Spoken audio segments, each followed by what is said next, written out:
Her daughter said, "If you hadn't outlived Dad, none of this would be messy." Linda Shepherd didn't argue. She didn't cry. She just nodded. By the next morning, Brooke's name was gone, from the will, the bank accounts, and the power of attorney. For 30 years, Linda raised a daughter. Now she was raising boundaries, and when Brooke came asking what happened, all Linda said was, "It's clean now, just like you wanted." Wait, before we go any further, I gotta ask, where are you watching from? Drop it in the comments, and don't forget to subscribe. The brunch table looked like something out of a catalog. Mismatched ceramic plates stacked for charm, a pitcher of mimosa sweating politely in the middle. Linda had brought cranberry scones, still warm, wrapped in a towel with red thread stitching. She'd baked them with her husband every New Year's morning for 37 years. Today, no one mentioned them. Brooke moved briskly around the kitchen island in her clean, white suburban armor, taupe sweater dress, teeth like polished stone. "Don't get up, Mom. I've got it," she said, pouring orange juice like a closing argument. "I'm fine, sweetheart," Linda replied, easing into the seat Brooke had gestured toward. "It's good to see you." Brooke glanced at the clock. "You too. I'm just slammed with all this paperwork, still trying to figure out what we need to do with the house, the taxes, the trust. You know how it is." Linda nodded, even though she didn't. Brooke's husband, Jared, wasn't there. He rarely was. Emma, their daughter, was studying at Starbucks, though Linda suspected she just didn't want to sit through another awkward meal between her mother and grandmother. Brooke slid a tablet across the table, showing a document that looked more like algebra than grief. "I was thinking, if we consolidate some of the accounts and legal stuff, it'll make things smoother. Eventually." Linda blinked. "Eventually?" "Well, when the time comes," Brooke said with a mechanical smile. "You know, it's just, Dad didn't plan for the long tail." Linda's stomach curled. "The long tail?" "Yeah, like life after the main event, this whole lingering phase. The lawyer said it's more common now. People outlive their usefulness, but the estate is still in their name, and it creates all this legal clutter." "Legal clutter?" Linda folded her hands. "Are you saying I've outlived convenience?" Brooke didn't look up from the tablet. "No, Mom, don't twist it. I'm just trying to keep things from getting messy." Linda stared at her daughter. The jawline she used to cup during measles fevers, the fingers she once taught to tie shoes. Now those same fingers were tapping through inheritance folders like it was just more admin. "I see," Linda said softly. Brooke glanced up. "What?" "I said, I see." Brooke exhaled.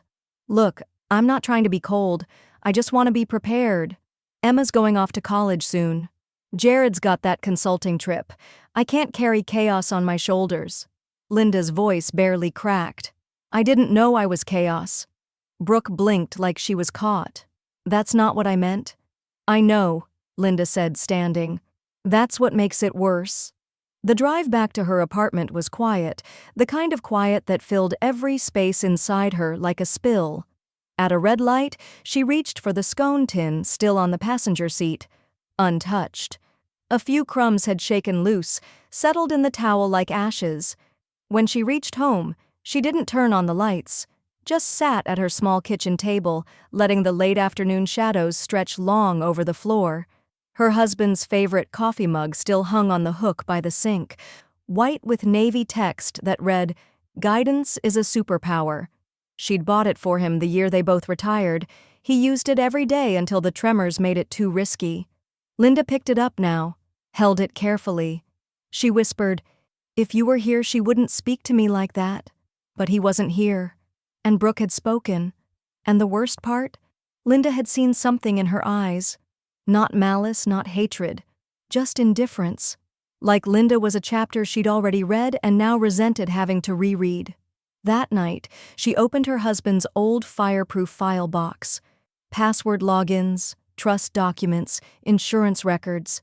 All still there, all untouched since the funeral. She pulled out the will and set it on the table. Then, without looking back, she reached for a pen. The will sat untouched on the table the next morning, thin and impersonal beneath a coffee ring. Linda stared at it through steam rising from her mug, the same mug her husband had used every Sunday when they'd split the paper. Headlines for him, crosswords for her. 40 years of shared life, and now his legacy was footnoted in probate language. They'd built that house together, not just bought it, built it in sweat and choice, weekend trips to lumber yards, fights over paint colors, Saturday mornings pulling weeds in silence, and Sunday nights on the porch, with wine and aching knees. She'd taught hundreds of students how to find their voice as a school counselor. She'd done the same at home, helping her husband recover after back surgery, walking Brooke through her first heartbreak, putting off retirement twice to cover Emma's tuition, and now, apparently, she was an estate complication. The words stuck like rust on her teeth. By noon, she was standing in front of the mahogany reception desk of an old office tucked into a brick building downtown, the same place her husband had finalized their wills 15 years ago. The air smelled like lemon polish and litigation. A receptionist in her 20s offered a quick smile. Name? Linda Shepherd. I believe my husband worked with Mr. Roth before he passed. The woman typed for a few seconds, then nodded. He's semi-retired now, but he still sees legacy clients. Let me check. 10 minutes later, Linda was in a small office with paneled walls and the gentle tick of a brass desk clock. Behind the desk sat Leonard Roth, older now, his hair thinner, but his eyes still alert behind square glasses. Linda, he said warmly, I was sorry to hear about Tom. He was a good man. He was, she said softly, lowering herself into the chair across from him. They exchanged a few pleasantries before Roth retrieved a thin folder from the cabinet behind him. Well, he said, flipping it open, this version of the will is from 2008. Standard joint trust. Your primary, of course, but after your passing, it all flows to Brooke. Linda nodded slowly. Nothing's been changed since? Number. But we can amend anything. What are you hoping to do? She folded her hands, resting them lightly on her lap. I want to clean it up. He smiled faintly. Define clean. Linda let out a small breath. I want it to reflect who showed up. Roth didn't ask for details, just picked up a pen and waited. Later that evening, back in her apartment, Linda sat in front of a fresh yellow legal pad. The top line read, People who see me. She wrote her niece Clara's name first, the one who called every week from Phoenix to check in, even though she had 3 kids and a full-time job. Then Marcus, her neighbor in 3B, who brought her soup last winter when she caught the flu and shoveled her walkway without asking. Then Janine, the new choir director at church, who hugged her so hard last Sunday she felt something unstick in her chest. And Emma, maybe. Linda hesitated at her granddaughter's name. The girl had always been kind, if quiet, not yet hardened into her mother's mold, but she'd have to earn it. She looked around her small apartment, the walls lined with quiet souvenirs, books annotated in pencil, seashells from the Oregon coast, a photo of her and Tom in matching flannel, standing beside the house they'd poured everything into. The house that now sat like a prize in someone else's ambition. She closed the pad. The next morning she opened a new checking account at a different bank. The teller asked if she wanted to link it to any existing accounts. No, Linda said. This one's just for me. Linda arrived at Roth's office wearing her navy pea coat and the same pearl studs Tom had given her for their 30th anniversary. Not to impress, but to remember who she was when she was treated like she mattered. This time she brought a folder. Roth opened the door himself. Back so soon? I've got names, she said. Inside, he cleared space on the conference table. You sure you want to do this all at once? I'm sure I want it done. Roth nodded. He reviewed her notes carefully. No raised eyebrows, no second guessing. When he reached the line where Brooke's name had been crossed out in neat pen strokes, he only paused to adjust his glasses. Just to confirm, full removal? Full, Linda said, her voice steady. Executor, trustee, power of attorney, all of it. Roth tapped his pen. And these alternates, Clara and Dana? My sister's daughters. One's a social worker, the other teaches 4th grade. They've never once made me feel like an obligation. He smiled. Solid choices. Linda handed him another sheet, her handwritten notes in block letters. Add, Clara and Dana, 35% combined First Lutheran Church, Scholarship Fund, 15% Harbor County Animal Shelter, 15% Marcus Fields, Neighbor Apt 3B, 10% Community Youth Mentorship Program, 10% contingency to be reevaluated annually. At the bottom, she'd added one more note in smaller script. Emma Carter, under consideration. Revisit. Roth read it through, then looked up. This is thoughtful. Linda met his gaze. It's intentional. It took over 2 hours to draft the updated documents. By the end, Roth had ordered notarization, filed the preliminary transfer requests, and handed her a thick folder of finalized copies. Next step? He asked. I'd like to separate all accounts from Brooke. Any joint holdings, shared cards, close the old ones, open new. He nodded. I'll coordinate with you. Our bank. You'll need to sign in person. 2 days later, Linda walked into the branch office where she'd once co-signed Brooke's car loan. The manager, a man half her age with slicked hair and nervous hands, glanced between her ID and the monitor. You sure you want to close the joint account? It's got automatic payments to... I'm sure, she said. He hesitated. Should I notify the other account holder? No, Linda said. She'll find out eventually. The account closed with a soft click of the mouse. Linda opened 2 new accounts, one checking, one savings, under a new trust name, the Shepherd Quiet Legacy Fund. She declined overdraft, opted out of paper statements, and smiled when the manager offered a debit card with a mountain on it. Back home, she logged into the investment dashboard Tom used to manage, the one she'd left alone since his death. She hovered over the stock transfer tab, index funds, bonds, CDs. His old notes still marked with asterisks, conservative, long-term, predictable. That was him. But now it was her name on the login.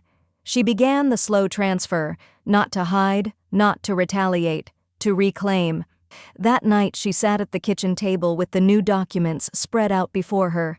Her signature appeared at the bottom of each page, precise, unshaken. She didn't toast. She didn't even exhale dramatically. She just gathered the pages into a neat stack and filed them in a fresh red binder marked "In Progress." Then her phone buzzed. A text from Brooke. Got a notification the joint account is closed?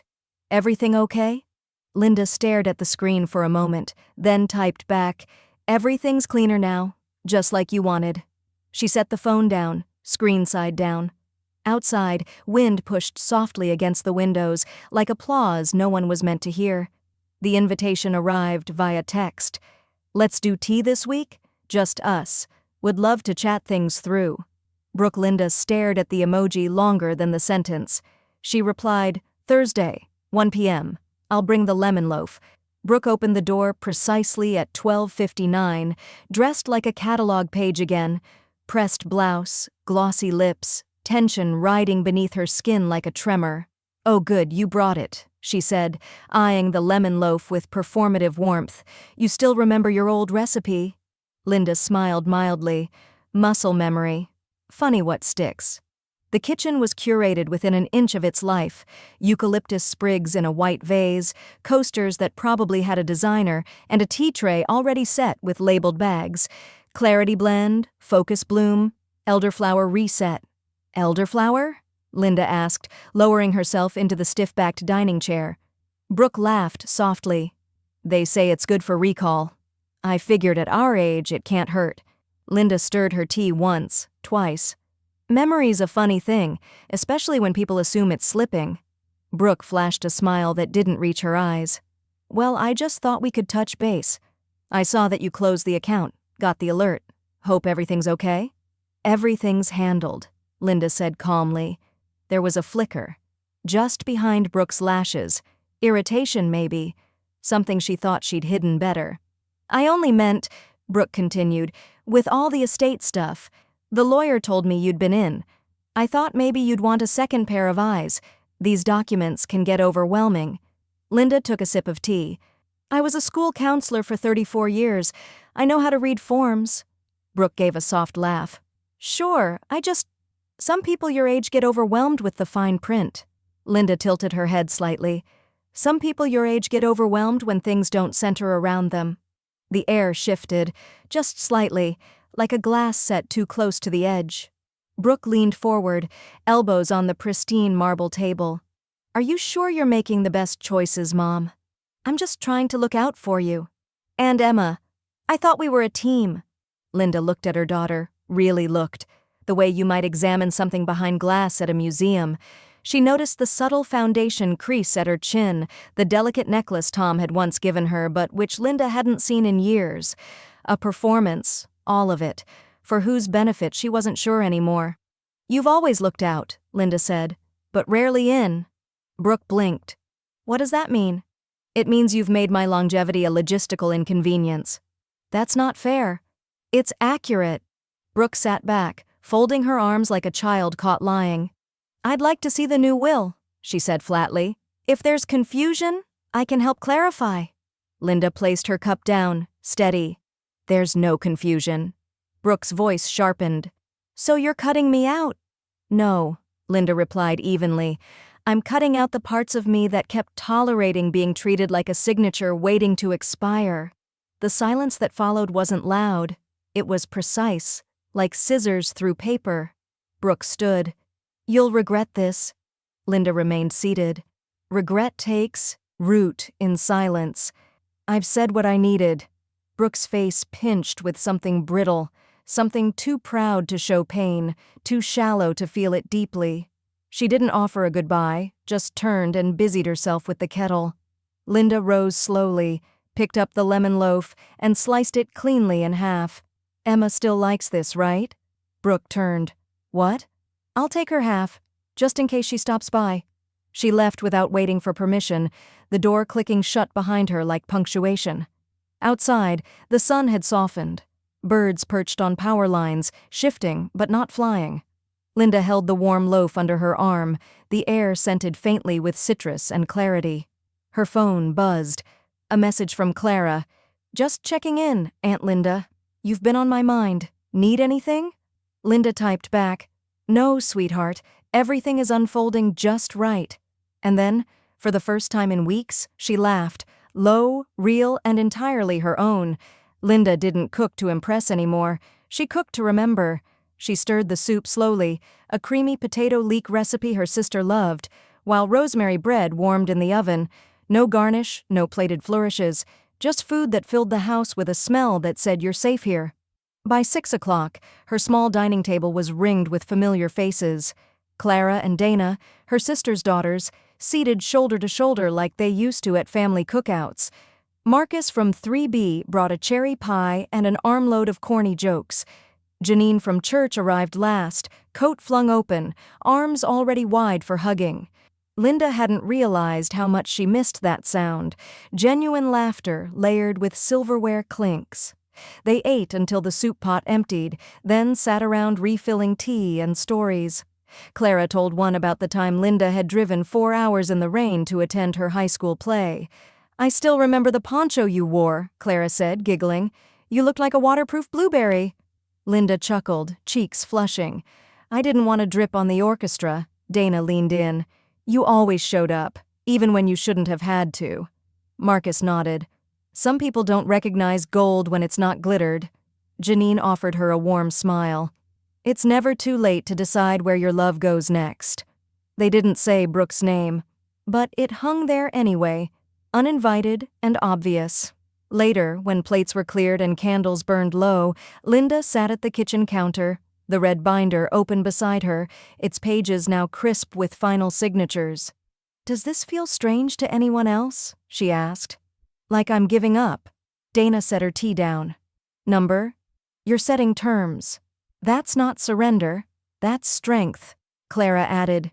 You're not punishing anyone, Aunt Linda. You're just loving who loved you back. Linda swallowed hard. I always thought Brooke would come around, that maybe grief just made her brittle. Marcus spoke gently. Grief reveals more than it changes. Linda looked around at them. This odd, beautiful mix of people, not bloodbound, not obligated, just present. She signed the final document before bed. Executor changed. Healthcare proxy reassigned. End-of-life directive notarized and on file. That night, her sleep came easily, deeply, like a warm coat pulled tight, until the envelope came. She found it the next afternoon, slid under her door in a plain white packet. No stamp, no return address. Inside, a court document, already filed. Petition for temporary guardianship, re. Linda Shepard, filed by Brooke Carter. Grounds: diminishing cognitive clarity, financial vulnerability, potential undue influence by non-relatives. Linda read it twice before letting her hands drop to the table. No warning, no conversation, just strategy. Brooke hadn't called, hadn't even bothered to pretend. Linda sat in silence for a long time, the murmur of her kettle the only sound in the room. Then she reached for her phone, dialed her lawyer. "Leonard?" she said, voice calm. He answered with concern. "Linda? What's going on?" She stared at the guardianship papers. "It seems my daughter's filed an attack dressed as concern." He exhaled audibly. "I'll get started on a response. We'll need to gather medical records, competency documentation, anything recent. Do you have a primary physician?" "Yes," Linda said. "And I have receipts. Signed, stamped, and dated." "Good," Roth said. "She won't see this coming." Linda didn't smile, not yet. She simply stood, walked to the window, and watched as the wind rolled leaves up against the glass, the first signs of an oncoming storm. The courtroom was colder than Linda expected, not in temperature but in tone, all gray lines and laminated surfaces, humming lights that made everything feel a little too sterile, a little too small. She sat beside Roth at the petitioner's table, spine straight, hands folded neatly in her lap. Her pearl studs were in again, her navy coat draped behind her chair like a flag. Across the aisle, Brooke sat in a soft pink blazer, jaw set in gentle concern. Her hair curled at the ends, her voice rehearsed. Beside her sat a younger attorney in a suit 2 sizes too large, flipping through a folder like it held sympathy. When the judge entered, Brooke stood with just the right amount of deference. Linda noted it, how her daughter knew how to look warm while sharpening a blade behind her back. Case number 4-903. Petition for temporary guardianship, re. Linda Shepard, the clerk announced. Brooke spoke first.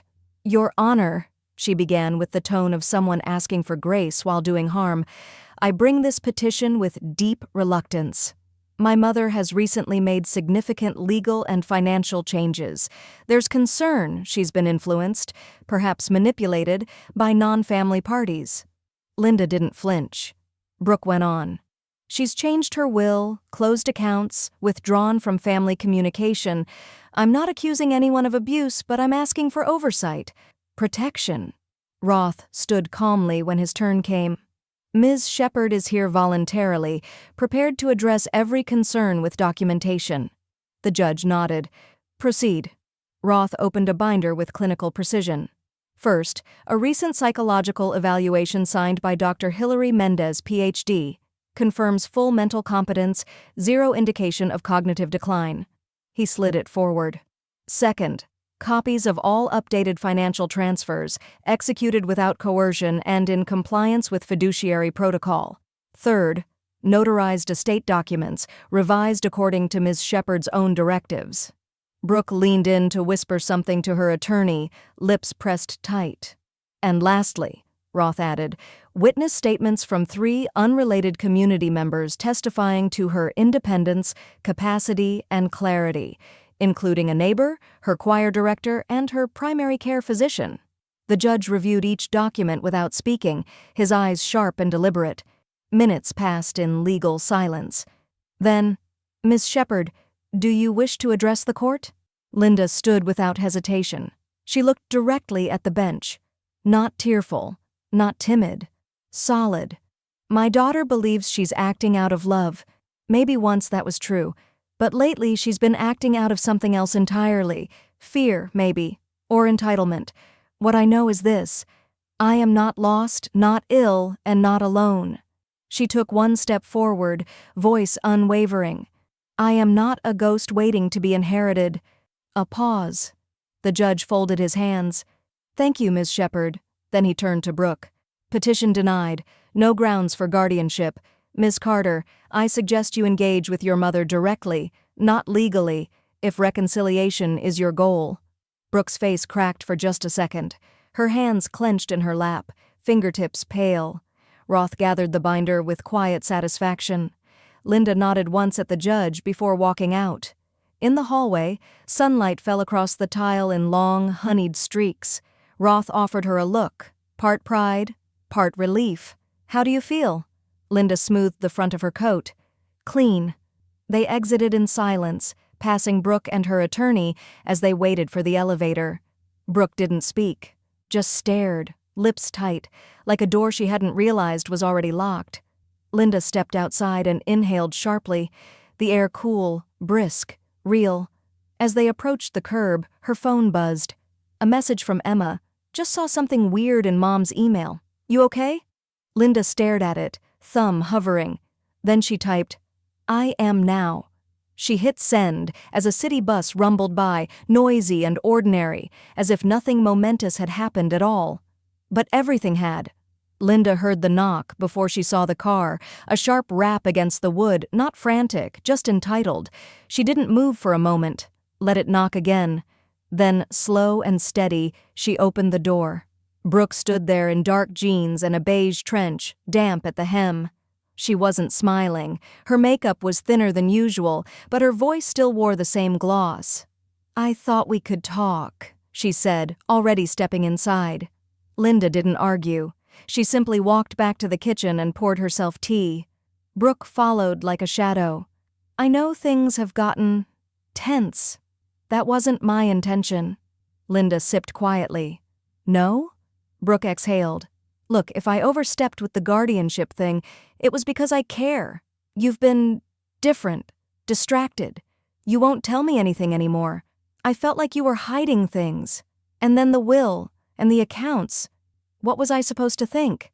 "That I'm still capable," Linda said, not harshly, just clearly. "You didn't even include me in the decisions." Linda raised an eyebrow. "But you wanted to make them for me." Brooke blinked, caught off guard. "I was trying to protect you." "From what? Autonomy?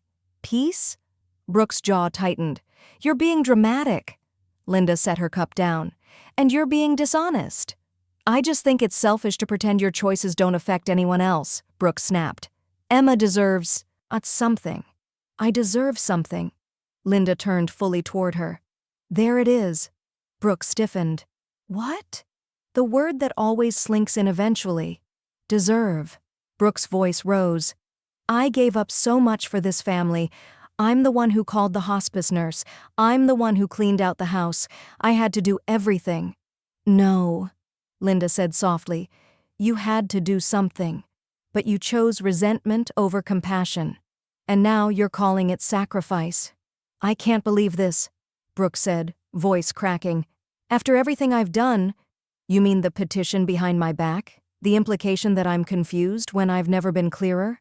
Brooke folded her arms, defensive. "You're punishing me." Linda looked her in the eye. "I'm protecting myself. There's a difference." Silence, stiff and electric. Brooke softened slightly as if pivoting tactics. "I just want to fix this." Linda tilted her head. "Fix it or reverse it?" A pause. Brooke said nothing. Linda nodded, as if that confirmed everything. She stepped closer, not threatening, just firm. "Brooke, I'm going to say something once, and I need you to really hear it." Brooke's gaze sharpened, waiting for judgment. Linda said evenly, "Love me without motive, or don't come back." The words hung in the air, not loud, but undeniable. Brooke blinked fast. "You're really shutting me out." "I'm offering you a door," Linda said, "but I'm not leaving it open forever. You'll get what you gave, no more, no less." Brooke's lips parted, but no sound came out. She looked at the kitchen, the same one where she used to sit with cereal and homework, where Tom once kissed her head before PTA meetings, where Linda taught her to make lemon bars. Now she turned without another word. No apology, no hug, just the soft click of heels across tile and the dull thud of the door shutting behind her. Linda didn't follow. She didn't cry. She went back to her tea, now lukewarm. Outside, the afternoon light shifted just enough to throw a long shadow across the table. Not ominous, just honest. Her phone buzzed. A message from Marcus. "That batch of muffins you left? Absolute magic. Want to do dinner soon?" She smiled, typed back, "Yes. This time I'll make my sister's casserole, the one with the crispy top." Then she deleted Brooke's contact from her favorites list, not out of anger, out of clarity. The conference room smelled like citrus-scented bleach and neutral expectations. A box of tissues sat unopened at the center of the table, as if someone had placed it there just in case humanity broke through.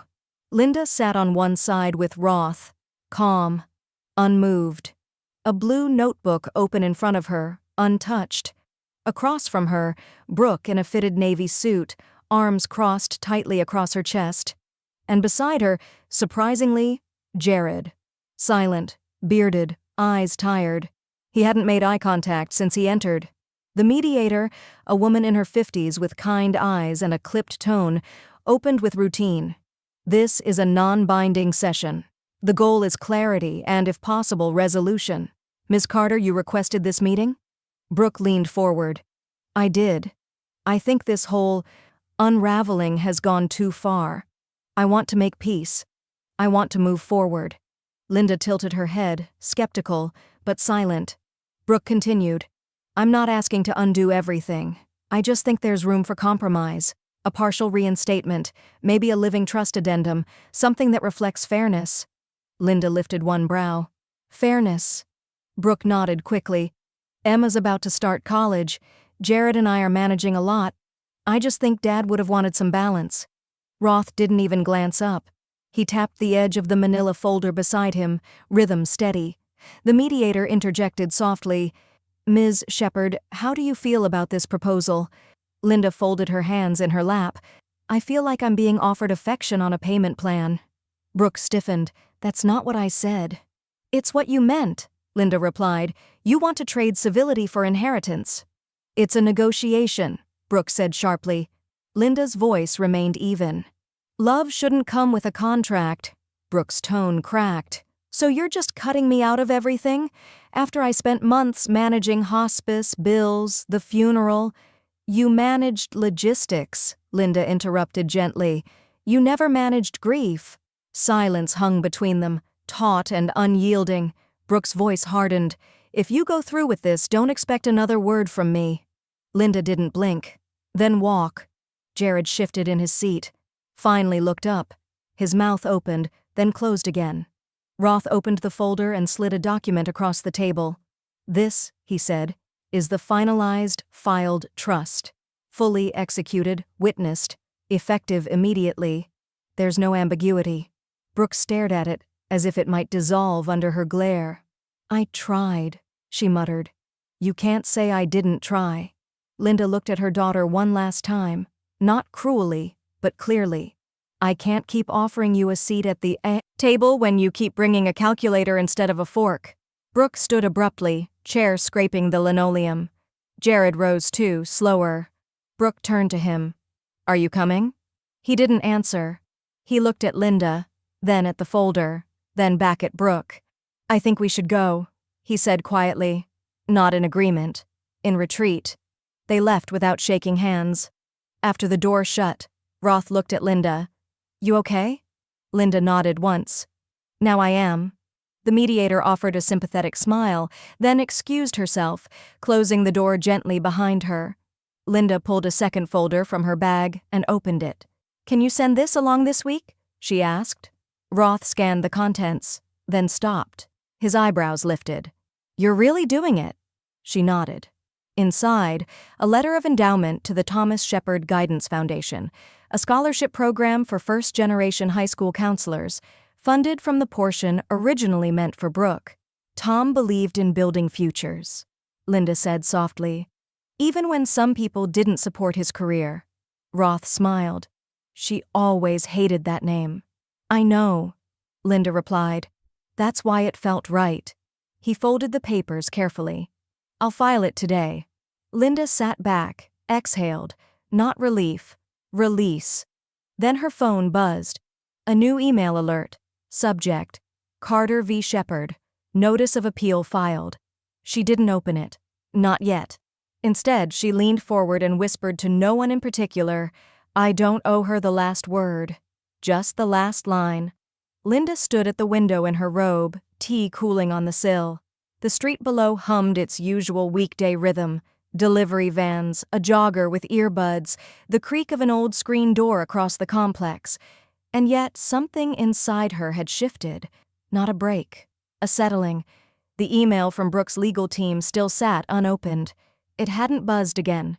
No second follow-up. No apology pretending to be strategy. Just the message's title, sitting there like bait. Linda let it sit. Instead, she reached for the folder on the end table. Burgundy, leather-trimmed, her own handwriting in looping script across the top. Final wishes, personal. Inside was a checklist. Neat, intentional. She started with the easiest. Letters. The first went to Pastor Elkins, the man who had never once made her feel lesser for her questions or stronger for her silence. She wrote in long pen strokes, warm and clean. "Thank you for reminding me that grace is not the absence of conflict, but the way we carry it." The second was for Marcus, the neighbor with loud music and a soft heart. She included a favorite soup recipe and a note. "You were proof that kindness doesn't need matching furniture or shared blood, just a front door that stays unlocked longer than it should." The third letter took her longer. It was addressed to Jenna, the teen who once offered to mow her lawn for practice, but who ended up staying for tea, cookies, and sometimes tears. Linda wrote, "I never had to explain my loneliness to you. You just brought lemonade and sat in it with me. You'll be brilliant. Take what's mine and multiply it." She folded the letter with care, tucking a small key inside, the one to the cedar chest in her closet, where she kept her husband's camera, 2 leather-bound journals, and a check made out to Jenna's name. She didn't write a letter to Brooke. Not out of cruelty, but because the absence of a message was, in this case, the only honest one left. After a light lunch, she opened her laptop and clicked on a Word document labeled simply, "For the paper." She read it once, then again, editing only punctuation. Her obituary didn't list assets, donations, or surviving family in glowing terms. It didn't dress itself in honorifics or bullet points. It was short, sparse, gentle. Linda Rose Shepard, age 70, former school counselor and lifelong believer in second chances, passed peacefully. She leaves behind a community of chosen family, a foundation in her husband's name, and more casseroles than regrets. The last line she typed slowly, as if each word had to be earned. Her worth was not measured by who claimed her, but by who kept showing up. She saved it, printed a copy for Roth, then opened a new tab and booked a single-night stay at a coastal inn Tom had once taken her to. She didn't need a vacation. She needed a view worth exhaling to. She spent the rest of the afternoon boxing up winter clothes for donation, baking a batch of blueberry muffins for the church pantry, and lighting a candle she'd been saving for too long. Rosemary and sage. At dusk, she stood on her balcony, the scent curling around her as the light fell in ribbons over the rooftops. Her phone vibrated once on the patio table. A text from Emma. "Mom said you wrote me out. I told her that's not how love works. Can I still visit?" Linda smiled at the message. She didn't answer right away. Instead, she walked inside and pulled a new note card from the drawer.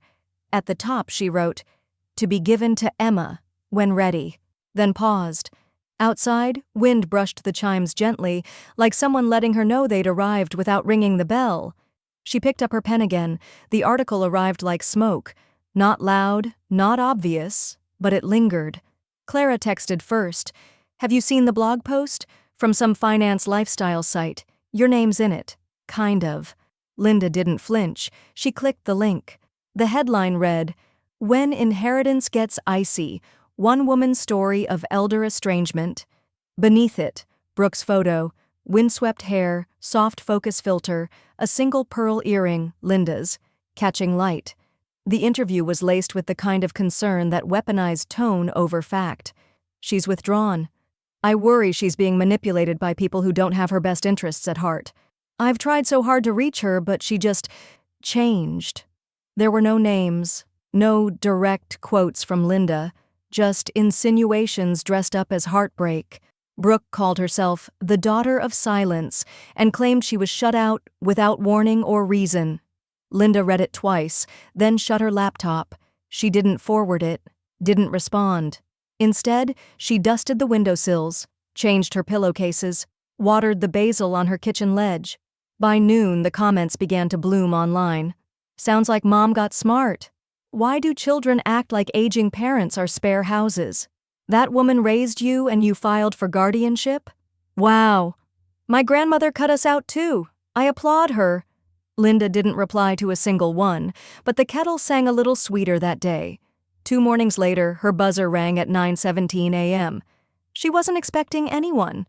Linda Shepherd? The voice crackled through the intercom, male, polite, Midwestern. Yes?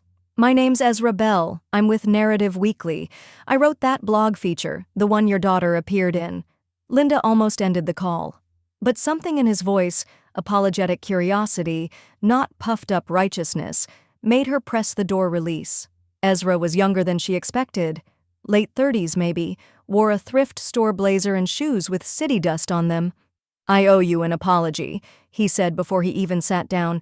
I didn't know what I was publishing. I thought it was a story about elder abuse. Your daughter framed it that way. And then the reader feedback hit, and well, Linda raised an eyebrow. And now? He shifted. Now I'm curious what your version sounds like. She poured coffee. Let him sit at the same table where Brooke had once handed her a tablet and called her longevity a legal inconvenience. Ezra glanced around the apartment, eyes catching on the bookshelf labeled, Keeps, touch, but don't move. You're not what she described, he said. No, Linda said calmly, but I used to be. He tilted his head. I used to explain everything, apologize for needing space, soften every no with a maybe later. I was always more daughter than mother around Brooke, afraid to lose her even after she'd already left me emotionally. Ezra took a slow sip of coffee. You ever think about writing that down? Linda smiled almost sadly. I already have. Journals, mostly, and one folder labeled For After. Why not before? Because I didn't think I was the kind of woman people quoted. Ezra reached into his satchel. I brought this just in case. He handed her a slim publishing packet. Submission guidelines, timelines, rights clauses. Linda scanned the header. Voices unmuted. Memoirs that rewrite the ending. He stood. If you ever want your story told, I think you already wrote it. Maybe the world needs to hear it from you, not about you. Linda walked him to the door. Before he left, he turned. Your daughter underestimated your voice. That's usually how we lose our best storytellers. Someone convinced them their words were just noise. Linda didn't answer. She walked back inside, opened the cedar chest, and retrieved 3 stacked journals wrapped in ribbon. She removed the ribbon, opened the top one, and across the first blank page, she wrote the new title, What They Said When They Thought I Couldn't Hear. She circled it once, lightly, and began typing. The folding chairs in the church basement wobbled slightly when you sat wrong, and the fluorescent lights buzzed like old gossip, but the room held something rare. Permission. Let's welcome our newest voice, the group leader said, nodding toward Linda. We're thrilled you're here. Linda nodded back. Not shy, just measuring her breath. Her printed pages trembled slightly as she pulled them from her folder. The title still startled her a little. What They Said When They Thought I Couldn't Hear. She read the first chapter aloud, the brunch scene, the untouched scones, the legal clutter her grief had been reduced to. When she finished, no one clapped. They didn't need to. A man with a gray beard leaned forward. That part where your daughter says she just wants things to be clean. I felt that like a punch. My son said something similar when he cleared out. My garage before I even left the hospital. A woman across the room dabbed at her eyes. I thought I was crazy for keeping my will locked until my kids started asking what I planned to leave. Thank you for saying it out loud. Linda nodded. Saying it doesn't make it better, but it makes it real. After that, they invited her every week. She brought new chapters, and others brought casseroles and critique. Her words started rippling outward. First as photocopies, then in the local newsletter, then in inboxes passed between hands like something sacred. A month later, she received her first letter. It came in a blue envelope with floral edging and no return address. The handwriting was jagged but strong. "I don't know you, but I know your ache. I thought my children hated me. I realize now they just stopped seeing me. Your story made me feel visible again." She received 7 more letters that month. One from a retired hospice nurse, another from a widow in Nebraska who said Linda's story was the first thing that didn't try to tie it all up with forgiveness like a Sunday ribbon. Then came the note with the thick parchment envelope and a gold monogrammed seal. Inside, a typed letter from a retired judge. "Ms. Shepard, I read your first 3 chapters via an old colleague who attends your writing group. I presided over elder guardianship cases for 27 years. I saw too many women made small in rooms where they'd once been the foundation. Your voice has weight. Don't stop. Justice wears pearls, too. Judge Milton L. Harrow." Ready. Linda pressed the letter to her chest, held it there like a lit candle. That Sunday she dressed in gray wool and Tom's old scarf and drove to the cemetery. The grass was still damp with snowmelt, and the wind picked up like it remembered her. She knelt beside the modest stone. Thomas W. Shepard, husband, listener, steady hand. "I'm finally heard," she whispered. "You always said the world didn't need more noise. It needed more truth. I'm trying, Tom. I'm trying." She laid a single page from her draft at the base of the stone. It read, Chapter 7, The Day I Deleted Her Number. On the drive home, she stopped at Harbor County Credit Union and opened a new account titled the Shepard Resilience Scholarship Fund. The first donation was her own, intended for high school seniors pursuing a career in counseling, preferably the ones no one believed had a voice until they used it. That night, she baked apple crisp and left half at Marcus's door with a sticky note that read, "This story keeps getting better." Her phone buzzed just before bed, an email from Ezra. Subject, book deal offer, when can we talk? Linda didn't open it. She smiled, then pulled a fresh sheet of paper and began outlining her next chapter, not of the memoir, of the life she'd just begun living. The knock was light, uncertain, like someone hoping to be welcome but prepared to walk away.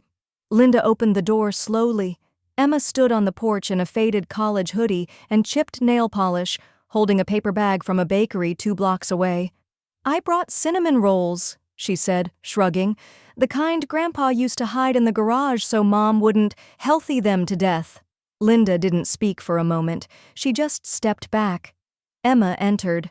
They sat at the small table by the kitchen window. The rolls were warm, dusted with sugar, and no one mentioned Brooke. Not at first. Instead, they talked about books. Emma was reading Baldwin for a seminar and didn't quite get it yet. Linda said that was okay. You don't always need to understand a writer, just walk with them a while. Then they talked about hair dye disasters, dorm laundry etiquette, and the time Tom had accidentally used cat shampoo for 2 months because he thought it was just a strong peppermint blend. Emma laughed so hard she had to put her roll down. "I forgot how much he made me laugh," she said, wiping her eyes. Linda swallowed a lump. "He thought you hung the moon." Emma looked down. "He didn't like tension. I think if he'd lived longer, Mom wouldn't have hardened." Linda didn't argue. "He was a buffer. I was too afraid of the cracks to fill them in myself." There was a pause, not heavy, just honest. Linda rose and walked to the hallway closet, pulled down a battered cardboard box. Inside, photo albums with cloth covers, some fraying at the corners. A red journal with Tom's initials in the corner. A folder marked for Emma if she asks. Linda placed them on the table. "I don't want you to take sides," she said gently. "This isn't a war, but it's history, our history. I want you to have the full picture, not just the framed ones." Emma lifted the red journal carefully. "You wrote all this down?" Linda smiled softly. "Some of it. The rest was lived loud enough not to need ink." Emma turned a page, then another. A photo fell out. Her and Tom on the porch swing, her in pigtails, and him wearing a Best Pop Ever mug stain on his shirt. She picked it up and whispered, "I forgot this day."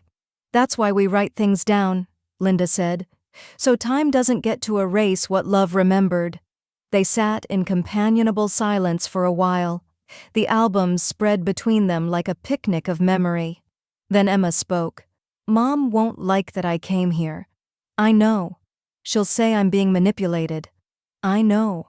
But I wanted to see you, not the fight. Just you." Linda reached across and took her hand. "That's all I've ever wanted." Emma glanced toward the door, then back. "Can I come again?" Linda's voice caught.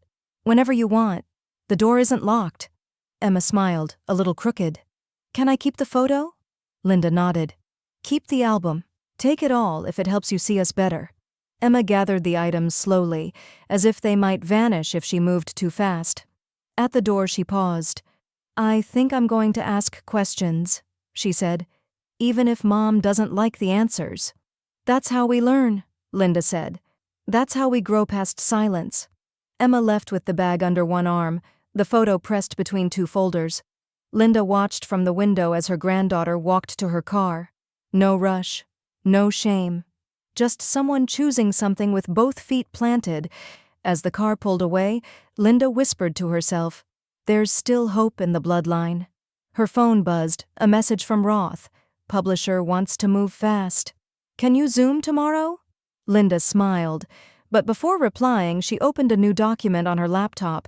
She titled it, "Letters to Emma, Unsent but Unhidden," and began typing. The pen moved slower than it used to. Linda's fingers curled stiffly around the barrel, not from age, but from the weight of the words she knew had to land with finality. The document lay crisp and clean on the dining table, the final directive Roth had couriered over that morning. All that remained was her signature and one additional page she insisted on writing herself. Her handwriting was steady, even if her breath wasn't. "To be opened only upon my death, and only by my daughter, Brooke Carter. If you're reading this, I'm gone. There is no courtroom to prepare for, no negotiation left to leverage.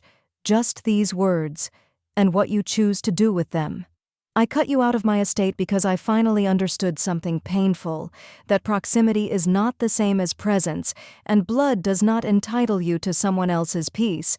But I also know what loss feels like. I know what absence does to a woman's spine. So this is not written in cruelty. It is written in clarity. You were not removed out of revenge. You were removed because you saw my longevity as an obstacle, not a life. Because you acted from control, not love. Because I deserved better than being treated like a legal task waiting to expire. And yet, if by the time you read this, your heart has grown gentler, if your daughter still visits cemeteries without being asked, then maybe something soft survived in the cracks. There will be nothing left to inherit from me but truth and memory. I hope one of them brings you peace. Linda." She folded the letter neatly, slipped it into a blue envelope, and handed it to Roth that evening over tea. "I want this filed with the final directive," she said. "Deliver it only if, well, you know." Roth nodded, slipping it into his briefcase without breaking eye contact. "Are you sure you want to leave a door open?" "I didn't say the door was open," she said quietly, "just that I didn't weld it shut." He left just after sunset, and Linda pulled her datebook from the drawer. She circled Friday. Gold ink, no label. Just a star. The dinner was already in motion. Dana had promised her mother's cornbread recipe. Clara was bringing her fiancé. Marcus said he'd DJ with a Bluetooth speaker and a playlist called Linda's Victory Lap. Janine was coordinating dessert. Linda planned the meal herself. Roast chicken with lemon and thyme, the way Tom used to make it on lazy Sundays when there wasn't a single occasion to mark. She thought that was the most sacred kind of meal, the ones cooked for nothing but love. That Friday, they gathered at her apartment. Candles flickered low in reused jam jars. Napkins didn't match. Nobody cared. She stood to give a short toast. "I don't have many firsts left," she said, lifting her glass. "But this is the first dinner I've hosted where I didn't wonder if I was enough." Janine raised her glass. "You were always enough. We just showed up in time to see it." They toasted with red wine and sparkling cider. There was no empty chair, no mention of Brooke. Just warmth, passed like bread rolls and stories that made everyone lean in closer. After dessert, Marcus's lopsided apple tart, someone put on a blues record. People didn't dance, but they swayed, and Linda sat back, letting the rhythm blur around her like water over stone. She watched her people laugh, chosen, earned, and fiercely present. Just before midnight, she stepped into the kitchen, rinsed the final glass, and looked at her reflection in the window. Silver hair, soft eyes, no apology in sight. Her phone buzzed, a message from Emma. She found the albums. She's asking questions. I told her truth doesn't wait forever. Linda didn't reply. She simply typed 2 words into the notepad beside her bed. If she knocks, and left the rest blank.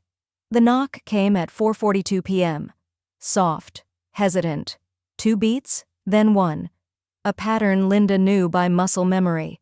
The rhythm of someone who wasn't sure they'd be welcome. She didn't move. From the second-floor window, she could see the silver SUV parked crooked along the curb, hazard lights blinking like a false emergency. Brooke sat on the front step, arms wrapped tightly around her midsection. She didn't have an umbrella. The wind tugged at the hem of her coat, teased strands of hair loose from a tight bun. For 23 minutes, she stayed there. Didn't knock again. Didn't text. She just waited. Linda stood behind the sheer curtain, watching. Not hiding, just present, unmoving, and for a moment, just a breath of one, something old in her chest cracked open. The ache was real, undeniable, not yearning, not weakness, just the echo of how it once felt to be her mother. But ache wasn't regret. She wrapped her robe tighter and sat at the kitchen table, the one now flanked with folding chairs from last week's dinner. From her seat, she could see Brooke's figure, faint through the lace of the curtain. She didn't get up. Eventually, the hazard lights clicked off. The car door opened, then slammed. Brooke reversed down the street too fast, tires catching on gravel as she turned the corner and vanished. Linda didn't watch her leave. She simply exhaled. A long, full sound that didn't shake. Healing, she'd learned, wasn't always a joyful reunion. Sometimes it was a quiet refusal to reopen the wound. She returned to her phone, opened her contacts. Scrolled to Brooke, paused, then tapped, delete. The screen flashed for confirmation. She pressed yes. No drama, no flourish, just the gentle finality of deciding not to carry what was too heavy to heal. The next morning, she zipped her manuscript into a padded envelope. No fanfare, just 214 pages, double-spaced, with quiet footnotes and margin notes in red pencil that said things like, "Maybe this hurts too much?" Or maybe that's why it belongs. She slid the envelope into her satchel and walked the 4 blocks to Roth's office. He was in court, but the receptionist smiled wide. "I'll make sure he hands it off personally." Linda nodded. It's time. On the walk back, she passed the corner bakery where she used to buy lemon bars on weekends Brooke visited with Emma. She paused, glanced inside. The same teenage boy with the shaggy haircut was at the counter, trying to wrangle whipped cream onto hot cocoa. He looked up, caught her eye, and grinned. "You're the lady who writes, right?" The muffins were insane. Linda smiled. "The writing's better than the baking, but I appreciate it." "Your story's going places," he said. "My aunt's in your writing group. She said you make people cry and then hug each other." "I'll take that as a blurb," she said, and kept walking. Back home, she changed into her oldest cardigan, the one Tom used to call your thinking armor. She poured herself tea, cinnamon, and orange peel, and sat in the armchair near the window. No SUV out front, no daughter at the door, just wind brushing through the pine outside and the faint rustle of paper as she opened a new page in her notebook. At the top, she wrote, Chapter 14, The Day She Knocked. Too late. Then paused. Closed the notebook. Sometimes the best ending is the one you choose not to write. Her phone buzzed. Ezra. Subject. Cover art options attached. You ready? She stared at the message for a long moment, then smiled softly. Her reply, Ready isn't the word, but I'm steady. She pressed send, and as the screen dimmed, she looked up, hand resting on the notebook's blank page. A new chapter waited, but this one didn't have her daughter in it, and that was finally, okay. It began quietly. A ripple, not a roar. Linda's memoir didn't hit bestseller lists or spawn TV options. It slid into book clubs, church foyers, caregiver support circles. It passed hand to hand across folding tables, slipped into mailboxes with sticky notes that read, "You need this." Ezra sent her updates now and then, a library in Kansas requesting a bulk order, a social worker in Oregon calling it a lifeline in margins, a podcast quoting her chapter on the love you unlearn to survive. She never got used to seeing her own words framed in other people's mouths. She just brewed tea, lit candles, wrote thank you notes in soft blue ink. On her 72nd birthday, Emma brought lemon bars and paperwork. "I'm 18, she said. "I want to be your health proxy." Linda blinked. "You sure? That's a big ask." Emma shrugged. "So was loving mom. But you did it anyway. I want to do this. For you. No signatures needed." For that part. They filed the form together, sitting side by side on the courthouse bench, sharing a to-go coffee and quiet grins. Linda didn't say, "I'm proud of you." She didn't have to.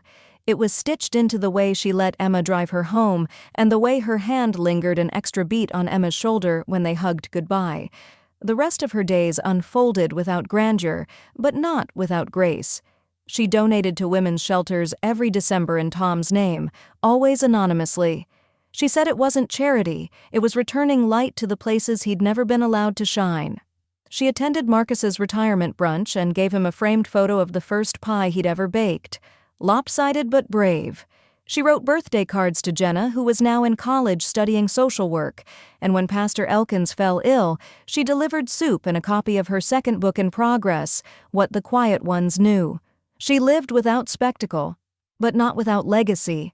Then, one late spring morning, the mail arrived with a familiar loop of handwriting. Brooke. No return address, no stamps.